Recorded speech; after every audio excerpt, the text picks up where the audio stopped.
Be me Liam, 29, glorified IT guy for a soulless paper company. Life is pretty vanilla, not gonna lie. Got a wife, Maya, also 29. We met in college. She was the artsy, free-spirited type. I was the quiet nerd who fixed her laptop. Classic rom-com stuff, I guess. We have a son, Leo. He's 5. He's my whole world. Little guy with a mop of curly brown hair and an obsession with dinosaurs. We live in a decent suburban house, 2 cars in the driveway, mortgage up to our eyeballs. The American dream, or so they tell you. Work is a drag, same tickets, same problems, different day. The pay is okay, keeps the lights on and Leo in Legos. Maya works part-time as a graphic designer, mostly freelance stuff from home. Gives her flexibility with Leo, which is good. But lately things have been quiet, not bad quiet, just still. Like the air before a storm, we talk, but it's mostly about Bill's, Leo's school, who's taking out the trash. The spark, that thing that made us, feels like it's on low battery. We're more like roommates who are really good at co-parenting. I tell myself it's normal, this is just what happens when you're closing in on a decade together. Life grinds you down, you get tired. But there's a little voice in the back of my head that whispers, is this it? Anyway, it's Christmas. My sister, Chloe, is a genealogy nut. She's a history teacher, so I guess it tracks. Spends her weekends digging through dusty records and building our family tree online. This year, she gets everyone in the family those DNA testing kits, the ones you see advertised everywhere. Spit in a tube, find out you're 12% Viking or whatever. I'm not really into it, feels a bit gimmicky. But Chloe is super excited, so I play along. We all do the spit take at the family Christmas party. It's awkward and kinda gross, but we're all laughing. Leo thinks it's hilarious. I mail my little tube of destiny off a few days later and forget all about it. Life goes on. Work is work. Leo starts t-ball. Maya gets a big freelance project. The quiet between us continues. Fast forward 6 weeks, I get an email. Your DNA results are in. I'm on my lunch break, scrolling through mindless garbage on my phone. Oh yeah, the spit thing. Curiosity gets the better of me. I log in, expecting to see a pie chart of European countries, and there it is. 45% Irish, 30% English, a mix of other stuff. Cool, I guess.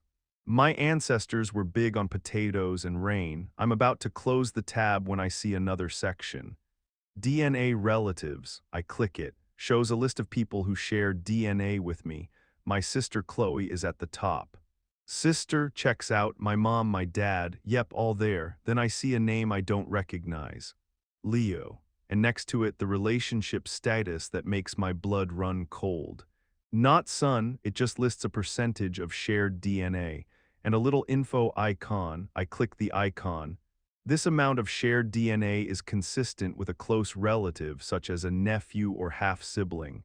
My brain short-circuits. Must be a mistake, a bug in the system. Be me still staring at the screen. My sandwich sits uneaten. The office noise fades into a dull roar. Nephew or half-sibling. The words are just wrong. They don't belong there. I refresh the page. Same words, I log out and log back in. Same goddamn words. My heart is pounding in my ears. This has to be a mistake, some kind of database error. Leo is my son. I was there when he was born. I held him when he was a wrinkly, screaming little potato. I taught him how to ride a bike. I read him bedtime stories about spacefaring dinosaurs. He has my eyes. Doesn't he? Suddenly, I'm not so sure.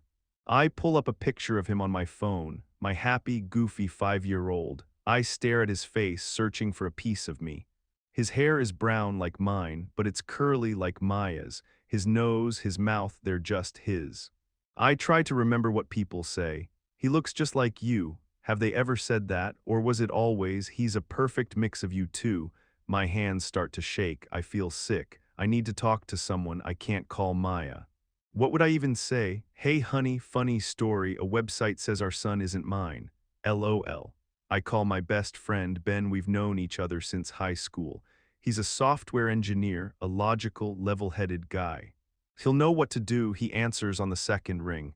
Hey man, what's up? Everything okay? I can't speak. My throat is tight, Liam, you there? Ben, I finally managed to croak out. I need to see you. I leave work early.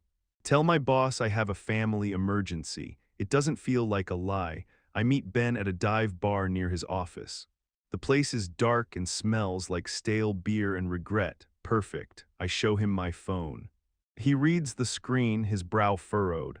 What the hell is this? I explain about the DNA test, Chloe's Christmas gift. He listens patiently, nodding. Dude, it's gotta be a mistake, he says, trying to be reassuring.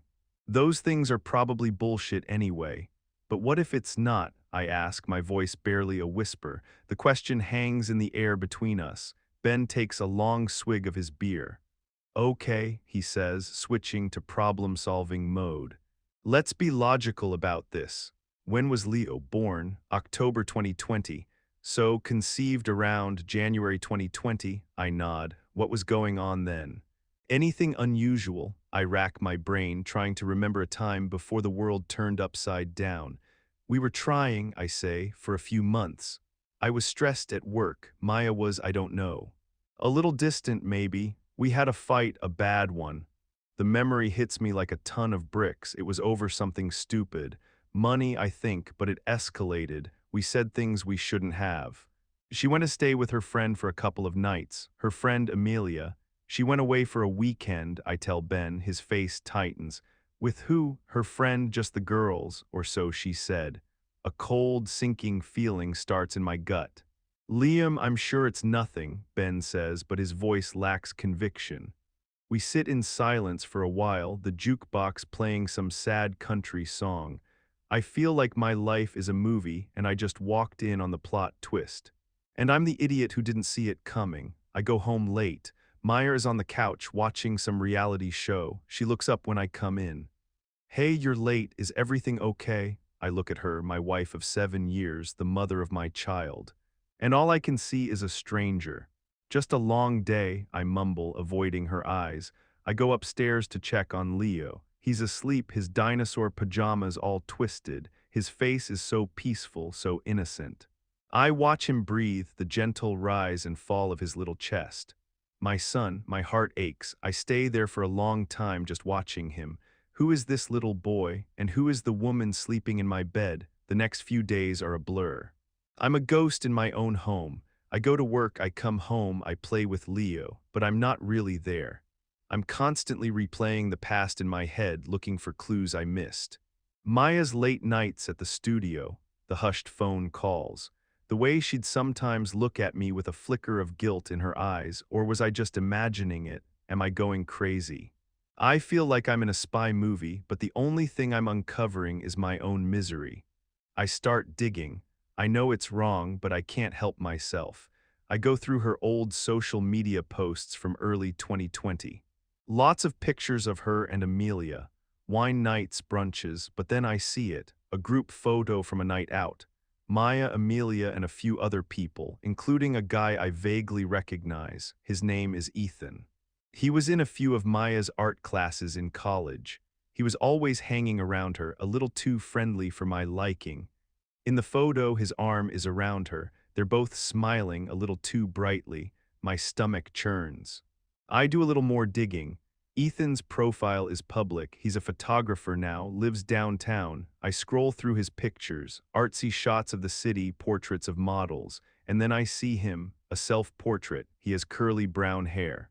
And a smile that looks eerily familiar. I feel the bile rise in my throat. I have to know for sure. I talk to Ben again.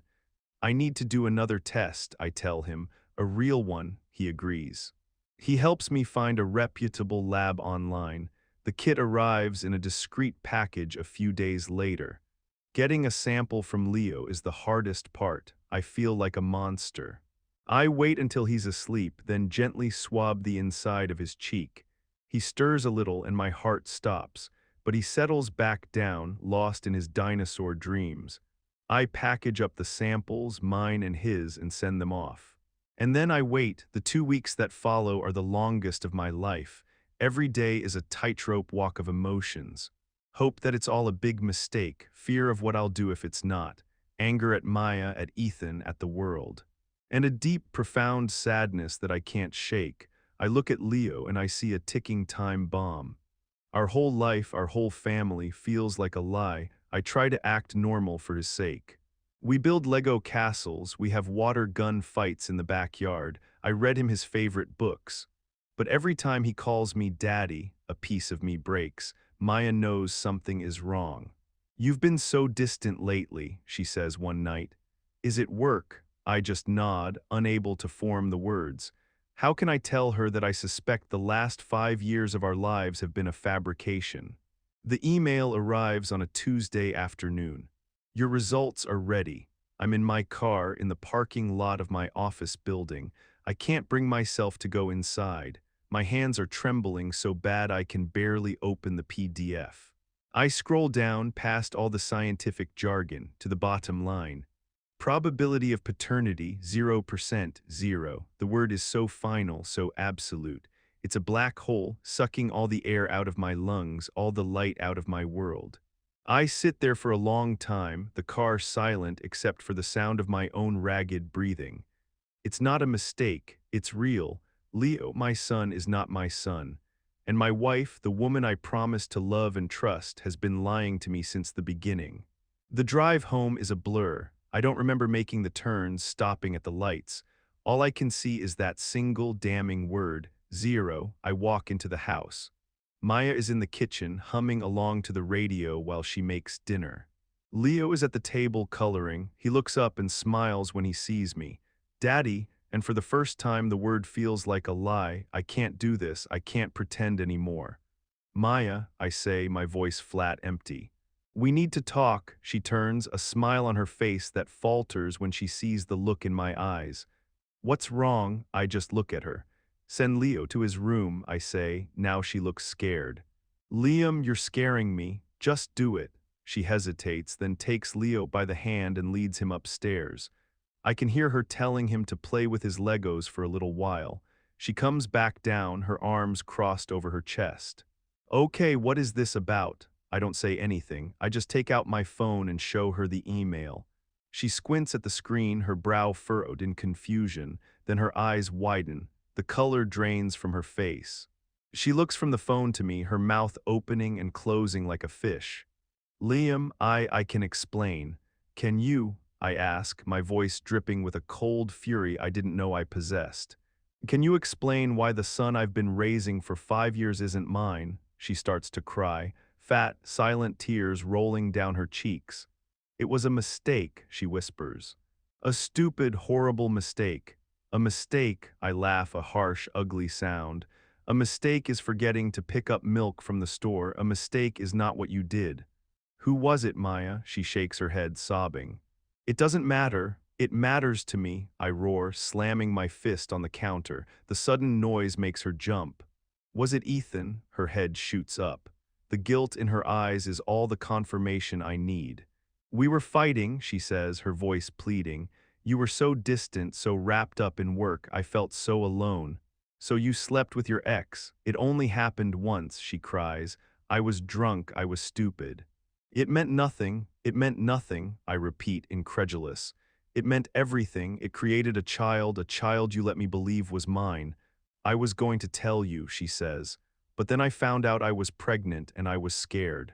And you were so happy. So you just, decided to lie to me for the rest of our lives. I love you, she says, reaching for me. I flinch away from her touch as if she were on fire. Don't, I say, my voice low and dangerous. Don't you dare say that to me. I look at her, this woman I thought I knew, and I feel nothing but a vast, empty canyon of betrayal. I can't be here, I say, turning to leave. Liam, wait, where are you going? I don't know, I say, not looking back, but I can't be here, not with you. I walk out the door, leaving her crying in the kitchen. I get in my car and I just drive. I don't know where I'm going. I just know I have to get away. Away from the house that is no longer my home. Away from the woman who shattered my life. Away from the little boy upstairs who calls me daddy. My son, not my son. The thoughts are a chaotic storm in my head. I end up at a cheap motel on the outskirts of town. The room smells like bleach and despair. I sit on the edge of the lumpy bed and I finally let myself break. I cry. Ugly, gut-wrenching sobs that tear through me. I cry for the life I thought I had, for the love I thought was real, for the little boy who is a stranger to me now.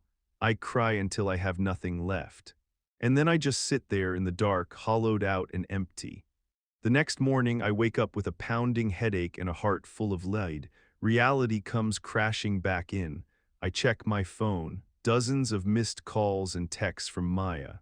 I ignore them, a few from Ben. Dude, where are you? Call me. I call him. I was right, I say, my voice hoarse. It's 0%. I can hear him sigh on the other end of the line. I'm so sorry, man. I left, I tell him. I'm at some crappy motel. Don't stay there, he says. Come to my place, I've got a spare room. I don't have the energy to argue. Ben's apartment is small but clean. He gives me a key and tells me to stay as long as I need. He doesn't ask too many questions. He just sits with me, a silent, supportive presence. He orders a pizza. I eat a slice, more out of obligation than hunger. The days that follow are a gray fog. I call in sick to work. I spend most of my time on Ben's couch, staring at the ceiling. I feel like a shell of a person. Maya keeps calling, leaving tearful voicemails. I listen to them once, then delete them. Please come home, Liam, we can fix this. I love you, Leo misses you. Leo, just the thought of him is a knife in my gut. I miss him so much it's a physical ache. But how can I see him? How can I look at him and not see her betrayal, not see Ethan's face? Ben tries to get me out of the apartment. Let's go for a run, he suggests, or hit the gym, something. I just shake my head. I don't have the energy to move, to speak, to exist. I'm drowning in my own misery. One afternoon, Ben comes home from work and finds me in the same spot on the couch. He sits down opposite me. We need to talk, he says, his tone serious. I know this is hell, Liam. I can't even imagine what you're going through. But you can't stay here forever. You can't let this destroy you. What am I supposed to do? I ask, my voice cracking. My whole life was a lie.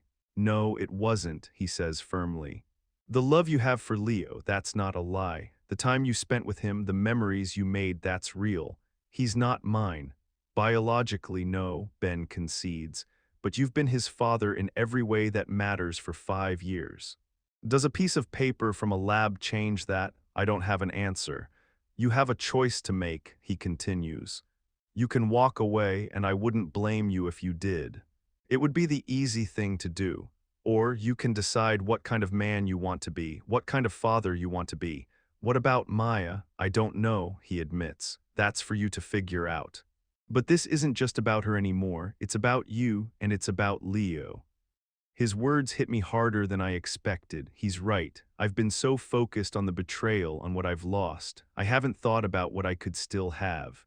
I haven't thought about Leo caught in the middle of this mess. What is he thinking? Does he understand why I'm gone? Does he think I abandoned him? The thought is unbearable. That night, for the first time in a week, I sleep without nightmares. The next day, I make a decision. I'm not going to let her destroy me. I'm not going to abandon that little boy. I call a lawyer. I need to know my rights. I need to understand my options. The lawyer, a stern-looking woman named Miss Davis, listens to my story without judgment. This is a difficult situation, Mr. Thompson, she says when I'm done. In this state, since you were married to the mother at the time of the child's birth and are listed on the birth certificate, you are the presumed legal father. So I have rights. You do, she confirms. But it's complicated. The biological father could, in theory, challenge your paternity. Ethan, does he even know he has a son? What should I do? I ask her. First, you need to decide what you want, she says. Do you want to pursue custody of the child? The question hangs in the air. Do I? I think of Leo's laugh, the way he wraps his little arms around my neck, the smell of his hair after a bath. 5 years of memories, 5 years of love. It can't just be erased. Yes, I say, the word tasting strange and foreign on my tongue. He's my son, Miss Davis nods, a flicker of something like respect in her eyes. All right then, she says.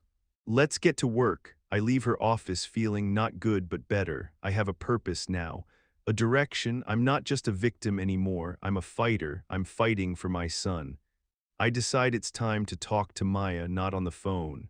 Face to face, I text her, tell her I'm coming over. She replies immediately. Okay. Walking up to the front door of my own house feels like approaching a foreign embassy. I take a deep breath and use my key. The house is quiet.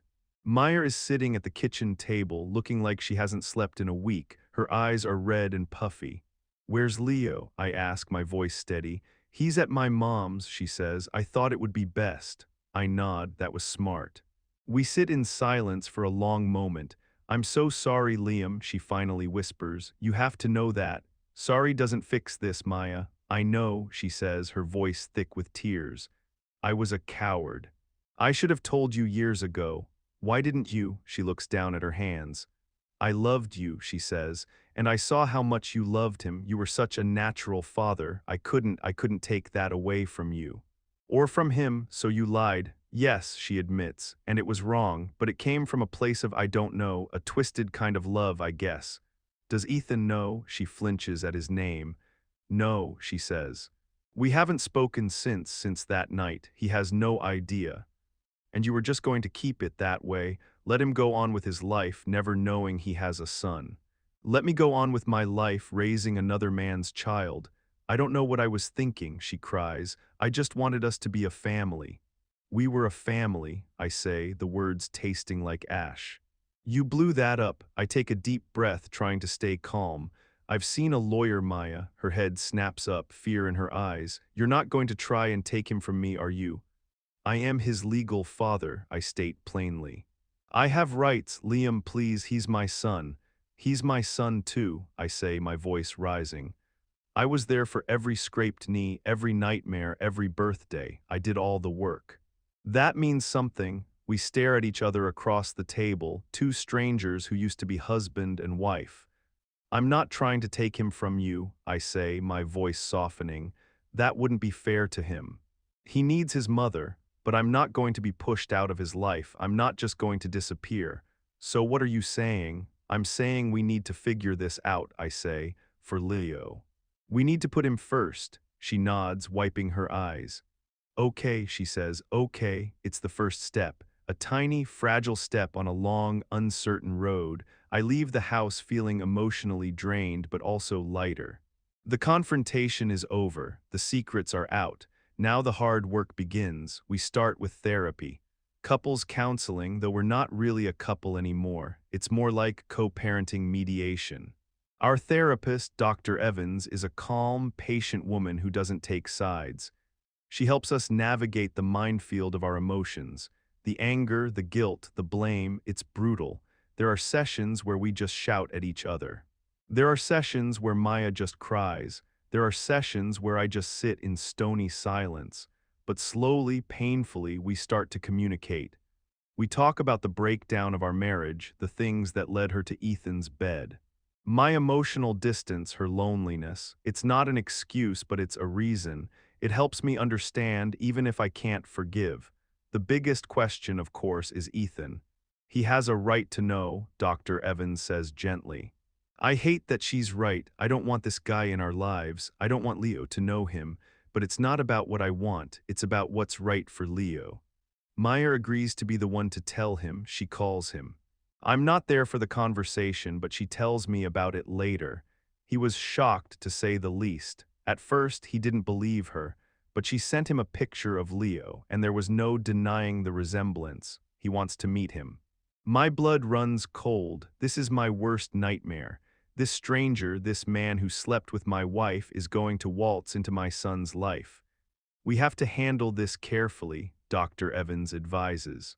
It needs to be a gradual process. We agree to a neutral meeting place, a park. The day of the meeting, I feel sick to my stomach. I see him before he sees us.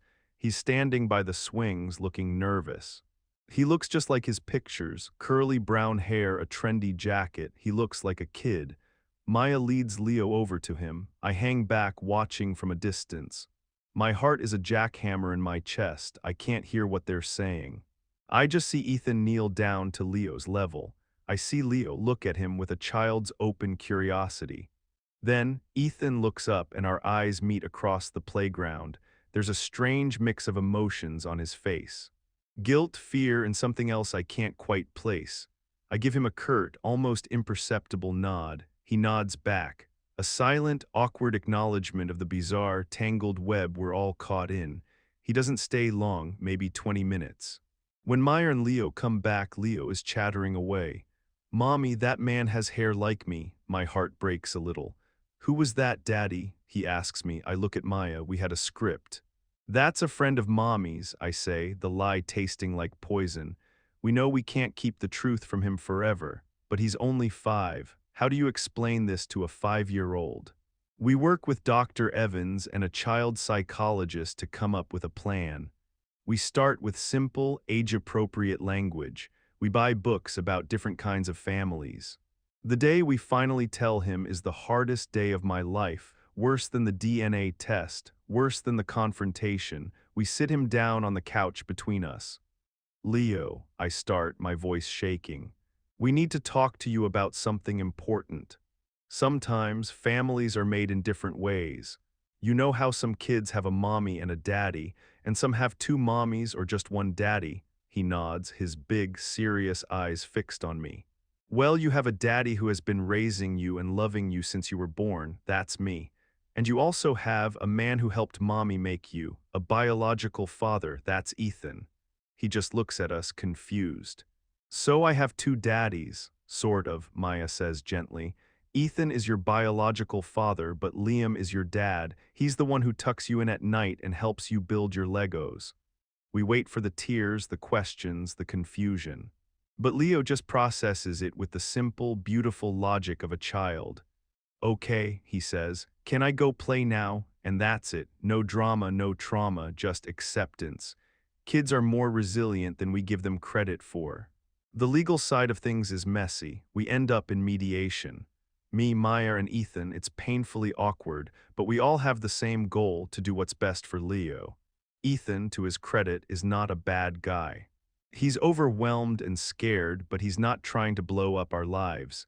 He doesn't want to fight for full custody. He just wants to know his son. We work out an agreement. I will remain Leo's legal father with full parental rights and responsibilities. Ethan will have visitation rights. He'll be a part of Leo's life, but in a clearly defined role. He's not Daddy, he's Ethan. The divorce is finalized. Maya and I sell the house of lies. It's a sad day packing up 5 years of memories, but it's also a relief, a fresh start. I get my own place, a small apartment closer to my work. Maya gets a place nearby.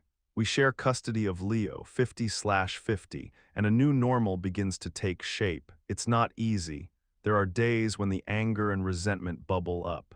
There are days when I look at Leo and see Ethan's face, and it's a punch to the gut. There are days when I miss the simple, ignorant bliss of the life I used to have, but then there are other days. Days when Leo and I are building a ridiculously complex Lego spaceship, and he looks up at me with pure, unadulterated love in his eyes. Days when he falls asleep on my chest while we're watching a movie. Days when he says, "I love you, Dad," and in those moments none of the other stuff matters. Biology is just science, but love is something you build. It's built through late-night feedings and diaper changes. It's built through piggyback rides and bedtime stories. It's built through patience and sacrifice and showing up day after day after day. I am his father, not by blood but by choice, and that's a bond that no DNA test can ever break. It's a few years later. Leo is 8 now. He's a great kid, smart, funny, and still obsessed with dinosaurs. He's adjusted well to our new family structure. He has his week with me and his week with his mom. He sees Ethan every other weekend. It's unconventional, but it works.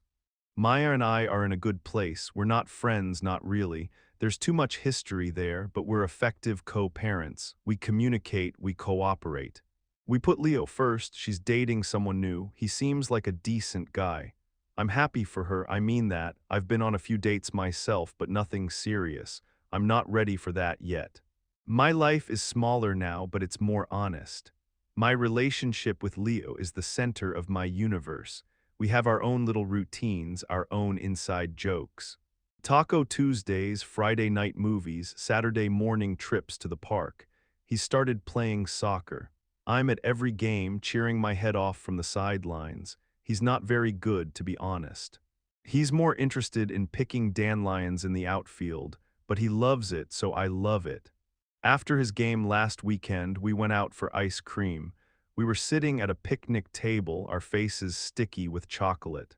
He was telling me some long, convoluted story about a new dinosaur he learned about in school, and he just stopped mid-sentence and looked at me. "You're the best dad in the world," he said, with all the sincerity an 8-year-old can muster.